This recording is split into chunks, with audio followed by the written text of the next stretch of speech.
Welcome to the Washington Huskies and the Oregon Ducks, to the Big 10 or the Big 18 or the Big 20 or whatever we're calling it. But what does the conference do now? I've got the answers. Locked On Big 10 starts right now. Your daily podcast on the Big 10 Conference. Part of the Locked On Podcast Network. Your team every day.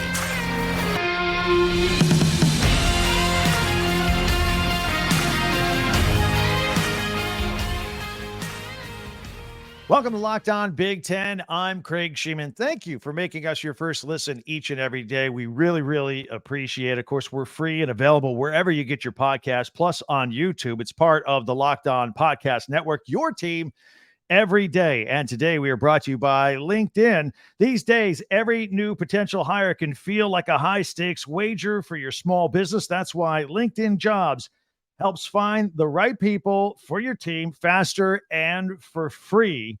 And of course, you can post your job for free at linkedin.com/LockedOnCollege. Terms and conditions apply. Well, that was fast. 14 teams, 16 teams, 18 teams. We just keep rolling in the Big 10. We'll discuss and, of course, figure out what's next. Plus, an expansion fun fact for you in just a little bit regarding the mileage traveled and the differential between some teams. And plus, we'll peek into the Penn State football camp today as well and our Big 10 Top 10. Be sure to subscribe and follow Locked On Big 10 for free wherever you get your podcasts. That way, you'll get the latest episode of this podcast as soon as it becomes available each and every day. All right, so now what? What do? We'll get two more teams coming in, and it's just been crazy. A year ago, the 1st of July, Southern Cal and USC, all of a sudden, no leaks, nothing, boom, just the announcement. They're coming to the Big 10. Now, a little more than a year later, we get Washington and Oregon as the Pac-12 crumbles before our very eyes. What's next? I've got a pretty good idea. As far as Washington and Oregon, I think they'll fit right into the Big 10. Of course, this year, Washington's a pretty good football team with Michael Penix Jr. He might win the Heisman Trophy, and Oregon pretty good too. They're going to give a battle towards Southern Cal for a future Big 10 team for the Pac-12 championship this year, I think. And Kalen DeBoer, the head coach there at Washington, is going to be taking his Washington Huskies to the Big 10. And Oregon, Dan Lanning, I think of him. He took over that job when Mario Cristobal left for the Miami job. And look, I think he's in a pretty good spot. Yeah, the Pac-12, crumbled around him, but now he's in the Big 10 and a better conference. These teams have played from time to time various Big 10 teams, particularly in football. In the most recent games, Washington played Michigan State last year, beat them at home in September, 39-28. They play again this year in East Lansing, part of a home and home. So a little preview to Washington and Michigan State as Big 10 foes. And of course, Oregon, who can forget, just in 2021, came rolling into Ohio State and won on the road there, 35-28. So these guys can play. They can hang. It's going to be a good fit. By the way, I wondered regarding Oregon and all that Nike money they got out there. I wonder if that's going to infiltrate the Big 10 in some form or fashion. But I know they all have their different clothier deals, depending what team you are. Here's the question, though. The big question. Are we done? No. But I think it was very telling that the Big 10 stopped at 18 because I think they're going to 20. But I think it was very important to note that they did not invite Cal and Stanford to join everybody else out west coming to the Big 10. And they very well could have. The presidents were pushing for it. They like the idea of an couple academic schools coming in. And this is an athletic decision. This is a money decision. So the academics really didn't fly in the long, because look how quickly this thing came together, for crying out loud. But I think it's very important that the Big 10 stopped at 18, leaving a couple of spots open, not giving it to Cal or Stanford because the Big 10 thinks it can do better. So they have this long pause at 18. Long pause. We'll be talking about this next year at this time. We know as of last week, Florida State just they're putting together a 12-month exit plan out of the ACC. Once they go, where others crumble, will the Big Ten go after them? Florida State, Clemson, Miami, North Carolina, Virginia. There's some good schools out there. There's always Notre Dame out there, but not yet. But anyway, I think the Big Ten will fill its slot and go up to 2 slots and go up to 20 next year with one of those teams I just mentioned. And regarding Notre Dame, with these super conferences that are coming along here, if the Big Ten goes to 20 and the SEC goes to 20 and the Big 12 goes to 20, and who's going to play Notre Dame? Because I tell you what, one thing you're going to have to do, I think you're going to have to move up to 10 conference games, no matter what conference. If you're one of these power conferences, you're going to have to play 10 conference opponents every year. You're just going to have to do it. That's the direction we're going. So what does that mean? That means you play 10 conference games and you got 2 more left on the schedule. What do you do with those? Well, you play your non-conference rival, if you have one, the way South Carolina and Clemson play each other, or Florida State and Florida play each other, even though they're not in the same conference, but they play every year. And then you got 1 more game on the schedule. How are you going to fill it? You're going to fill it with Notre Dame, or you're going to fill it with maybe an easier cupcake that you can at least get a win going and get things started. I know coaches hate it when I use the word cupcake. And nobody's a cupcake. Everybody's a formidable, respected opponent. I get it. But what are you going to do with that? And there are going to be fewer and fewer teams available to schedule Notre Dame. Now, there is a school of thought that Notre Dame will always be able to get a schedule. They'll always find 12 teams that will schedule them throughout the year. And maybe they will. Don't know. Anyway, we're done talking about Notre Dame for now. Meanwhile, the Pac-12 is down to the Pac-4. And they've gone from begging smaller schools like SMU and San Diego State to come join it just to fill the slot so they can present 10 or 12 teams or whatever to a TV deal that never came. Not a good one anyway. The Apple Plus one was out there for a minute. They pulled that on Friday because there are no schools left. So what are you going to do? Instead of being in a position of just grabbing any school you can to fill your slots, now the Pac-12 is done. They're going to have to disband. And the remaining schools, Cal, Stanford, Washington State, and Oregon State, they're going to have to go to the Mountain West. And the Mountain West on Friday showed that they were agreeable to that. And look, they got a TV deal. Pac-12 doesn't. It's very, very simple. One other thing I think that the Big Ten is going to have to do moving forward now that they have all these teams, they just got rid of divisions, the East and the West.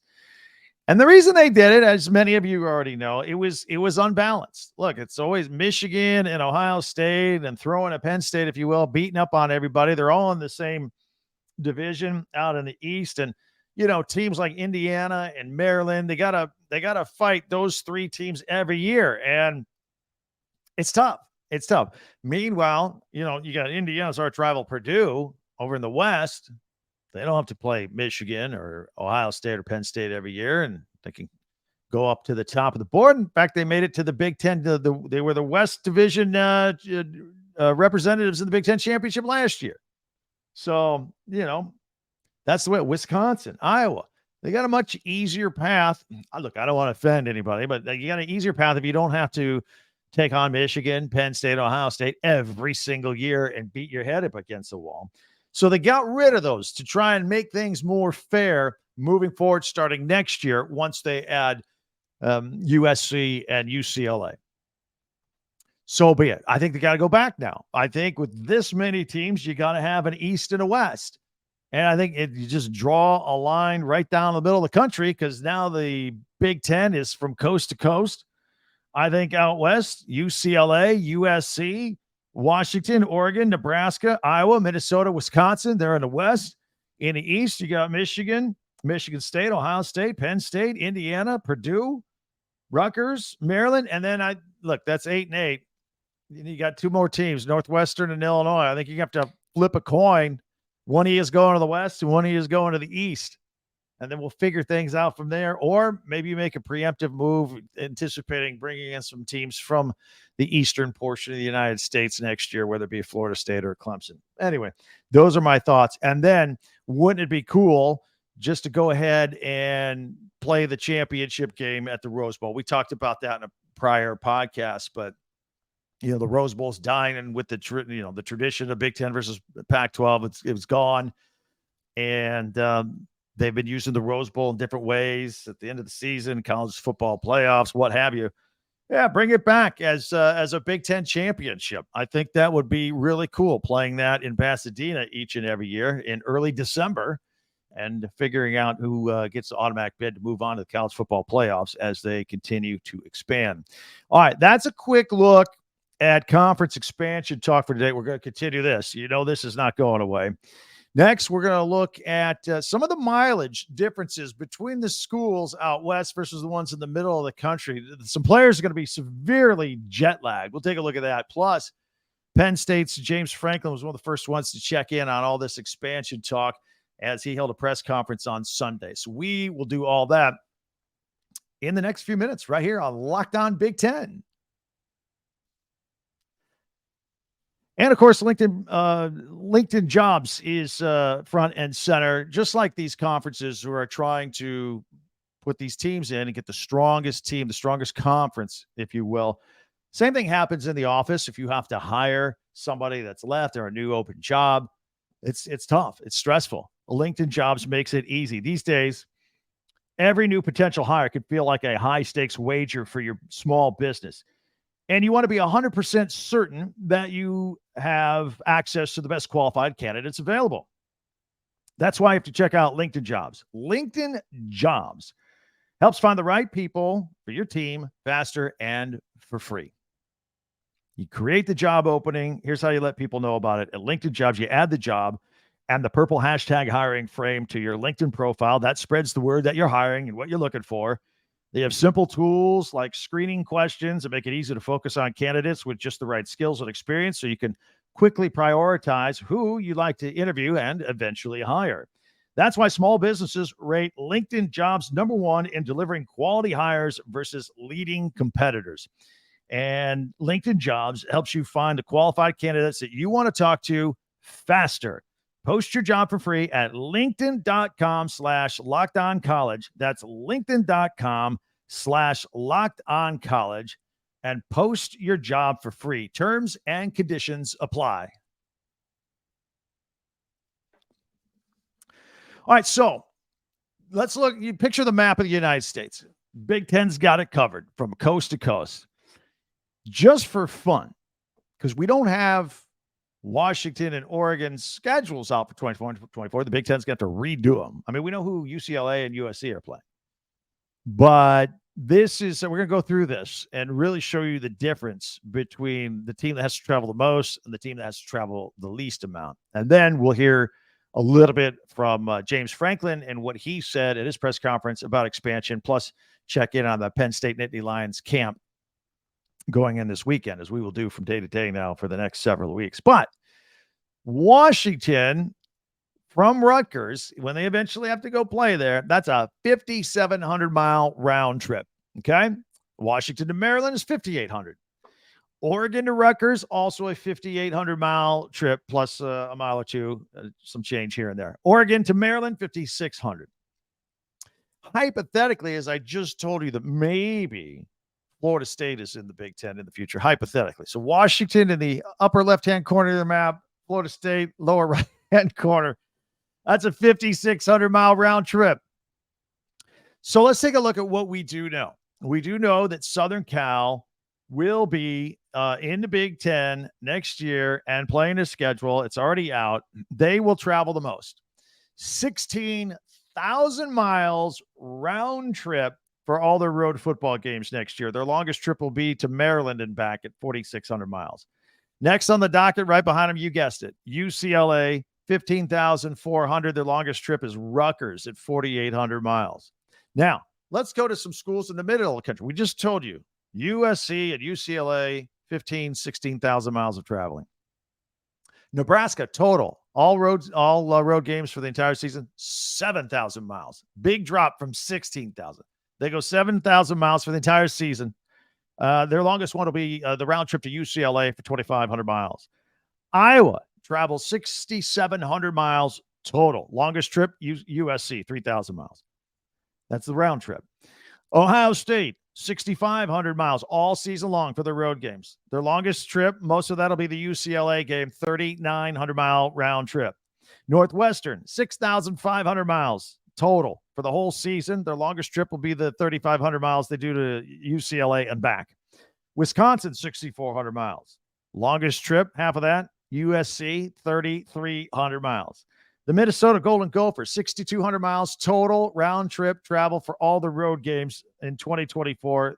The longest one is UCLA, 3,000 miles round trip. Illinois, 6,200. Their longest one, USC, 3,400 round trip. Michigan, 5,800. Now stick with me because this gets the when we get to the end of this and compare it from the most to the least, it's unbelievable. Michigan, 5,800 miles total all season. They'll chew up 3,900 of those miles for the USC game. Maryland at 4,400 miles, longest trip to Iowa, 1,500 miles there and back. Rutgers will travel 4,300 miles total. Their longest trip is to Minnesota. Penn State, 3,500 miles. Longest trip, Wisconsin. Michigan State, 3,000 miles total. The entire season, 3,000 miles round trip. Nebraska, 1,300-mile trip. Indiana, 2,700 miles total. The Nebraska trip is their longest at 1,100. And Purdue, 2,400 miles the entire season. Longest trip is Maryland. Again, let me bookmark this for you. Purdue, all their road games, total round trip, 2,400 miles, 2,400 miles. As compared to Southern Cal, it's going to travel over 16,000 miles. In fact, their longest trip to Maryland is double what Purdue will do all season. That's unbelievable. I mean, I'm not complaining about it. I'm just pointing out it's part of the deal.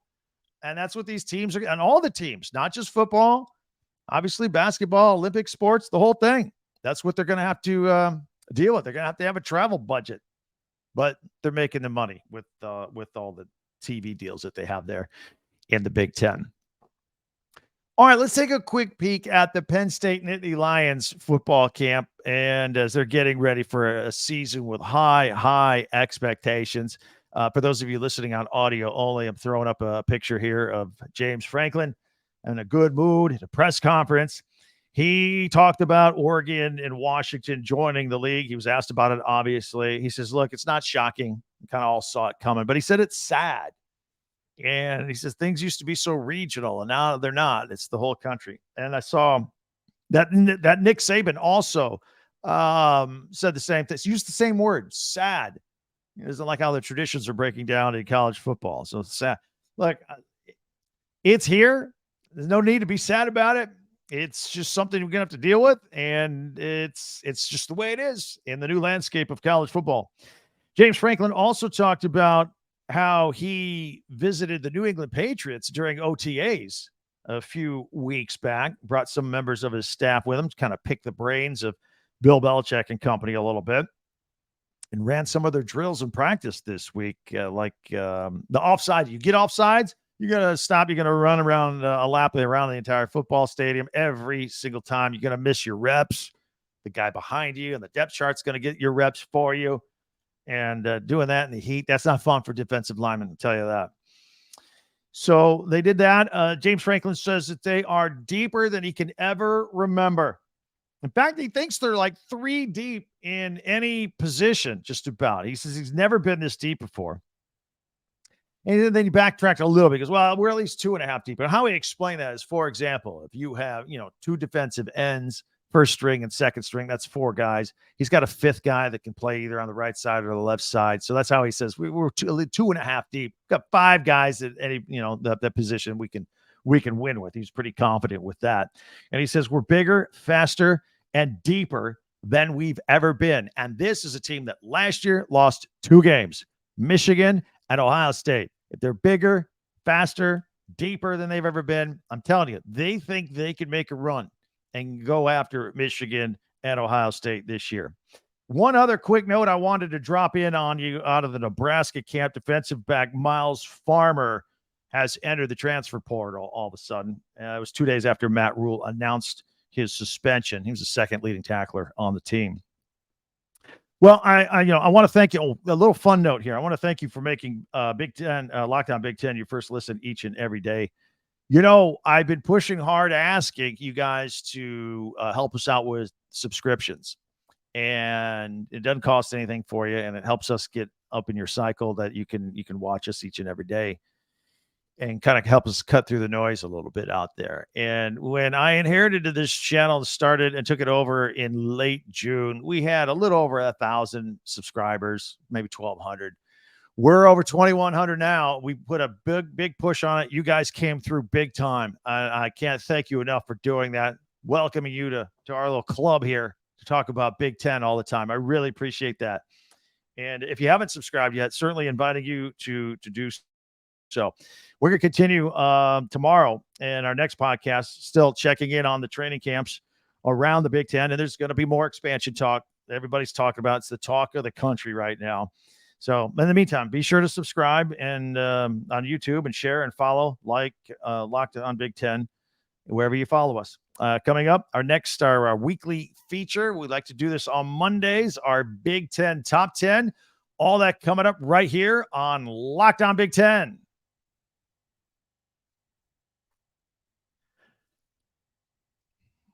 All right, here we go. It is time for our Big Ten Top 10. Now, usually in this segment, I like to rank things.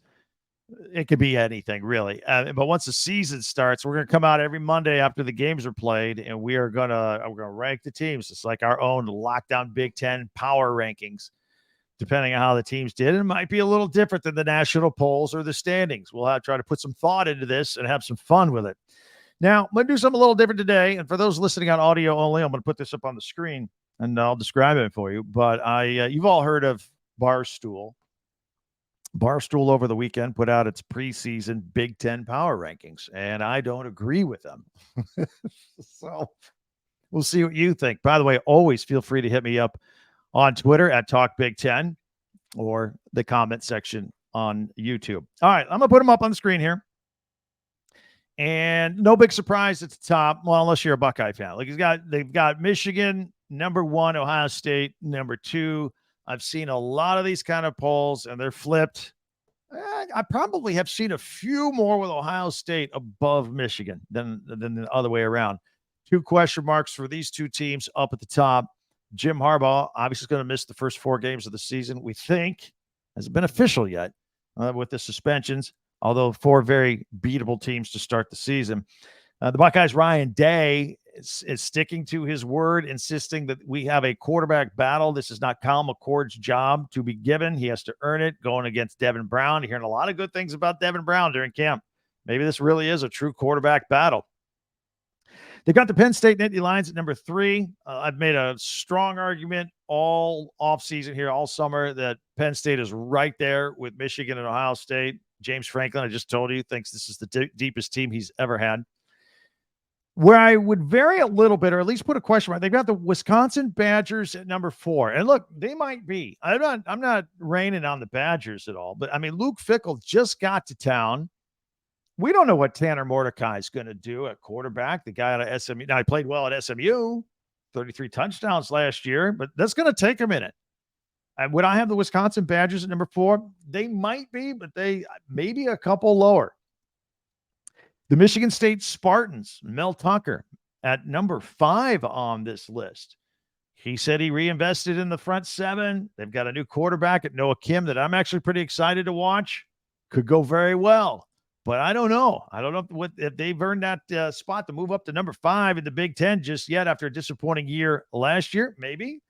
We got the Minnesota Golden Gophers at number 6 with PJ Fleck. I think that's about right. I think that's about give or take. Now, they've got the Iowa Hawkeyes at number 7. I think that's low. I think the Iowa Hawkeyes could be as high as 4 or 5. And we've done our own rankings here on Lockdown Big Ten before. And I've had them. In fact, I kind of talked myself out of I moved them up earlier. Cade McNamara, I think, is going to make all the difference in the world for that offense. If he can just raise their level of play a little bit, helps out the defense. The Maryland Terps, they've got it number 8. I think that's low. If you watched all my previews that I did on Lockdown Big Ten of each and every team in the Big Ten, I showed you a path where Maryland could win 9 or 10 games this year, and it's plausible. I think this is low at 8. I got Talia there at quarterback. Mike Loxley said he's ready to compete for a championship. Look, those are big words. There's no doubt about it. but he's been there many years now. These are his guys. This is his system. It is all in place, and he's going after it. And I like how he talks. I would have them higher than 8. The Illinois Fighting Illini, Brett Bielema's team at number 9. Few question marks here in year 3 for Bielema. Lost a lot of talent to the NFL. If he can replenish it, it can be right back in the mix. Got the Purdue Boilermakers at number 10. The big question mark there is Hudson Card, the transfer quarterback out of Texas. And if he has a great year and dazzles everybody, yeah, Purdue's going to get noticed. They did leave. Maybe I put Nebraska here instead. Maybe. Of course, then there's Northwestern, Rutgers, and Indiana that they left out altogether because they only did 10. They didn't do everybody. But anyway, those are the Big Ten power rankings according to Barstool for the preseason. So I thought I'd throw those at you and see what you thought. Hit me up on Twitter or here on YouTube as well. Want to thank everybody for making Locked On Big Ten your first listen each and every day. You everydayers out there, thank you. Our next show will have the latest from all the Big Ten camps and more Big Ten expansion talk, of course. And you can look out for our Locked On Big Ten Roundtable podcast. I'm going to get other Locked On guys from other teams on, and we're going to do a big old podcast with all of us previewing the season. That's coming up. We'll have an announcement on that in a little bit, and we're looking forward to that. In the meantime, hit me up on Twitter at Talk Big Ten, and be sure to subscribe and follow this podcast right now on your favorite podcast app, and you'll get the latest episode of Locked On Big Ten as soon as it becomes available each and every day. Now, check out the Locked On Sports Today podcast for the latest on everything going on in sports. In the meantime, have yourself a great day. Can't wait till we talk again. Thank you for checking us out. I'm Craig Sheeman on Locked On Big Ten.